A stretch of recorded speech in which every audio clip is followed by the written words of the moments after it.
ماضی میں کن جرنیلوں کو کورٹ مارشل کا سامنا کرنا پڑا؟ پاک فوج کی جانب سے لیفٹیننٹ جنرل ریٹائرڈ فیض حمید کو فوجی تحویل میں لے لیا گیا۔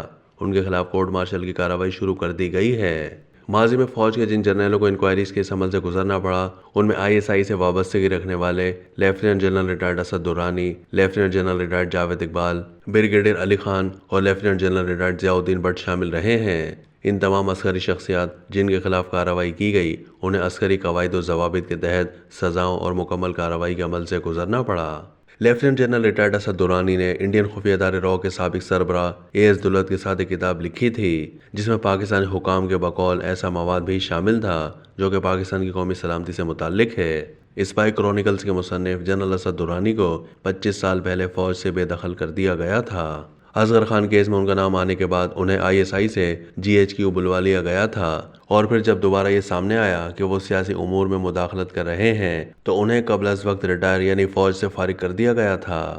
اسپائی کرونیکلز کتاب کی اشاعت کے بعد پاکستانی فوج نے انہیں جنرل ہیڈ کوارٹرز یعنی GHQ طلب کیا اور ان کے خلاف ایک انکوائری کمیٹی تشکیل دی گئی۔ اس انکوائری کے بعد انہیں فوجی ضابطوں کی خلاف ورزی کا مرتکب قرار دیا گیا، جس کے نتیجے میں ان کا نام ایگزٹ کنٹرول لسٹ یعنی ECL میں شامل کیا گیا اور ان کی ریٹائرمنٹ کی تمام مراد بھی واپس لے لی گئیں۔ لیفٹیننٹ جنرل جاوید اقبال جو کہ پاکستان آرمی کے ایک سینئر افسر تھے، 2012 میں ان پر جاسوسی کے الزام میں کورٹ مارشل کیا گیا اور 14 سال قید بامشقت کی سزا سنائی گئی۔ ان پر ISI کی اہم معلومات انڈین خفیہ ایجنسی رو کو فراہم کرنے کا الزام تھا۔ سابق فوجی سربراہ جنرل قمر جاوید باجوہ نے مئی 2019 میں لیفٹیننٹ جنرل جاوید اقبال کو سنائی گئی قید بامشقت کی سزا کی توثیق کی تھی، تاہم 2.5 سال کے عرصے میں ہی انہیں رہا کر دیا گیا۔ 2011 میں بریگیڈیئر علی خان کو شدت پسند تنظیم حزب التحریر کے ساتھ روابط رکھنے کے الزام میں کورٹ مارشل کیا گیا۔ ان پر پاکستان آرمی کے اندر بغاوت پھیلانے کا بھی الزام تھا۔ Lieutenant general Zia Uddin but حاضر سروس DG ISI، جنہیں نواز شریف نے آرمی چیف تعینات کیا تھا، جنرل پرویز مشرف کے حکم پر انہیں گرفتار کر کے ان کے خلاف کورٹ مارشل کی کارروائی ہوئی۔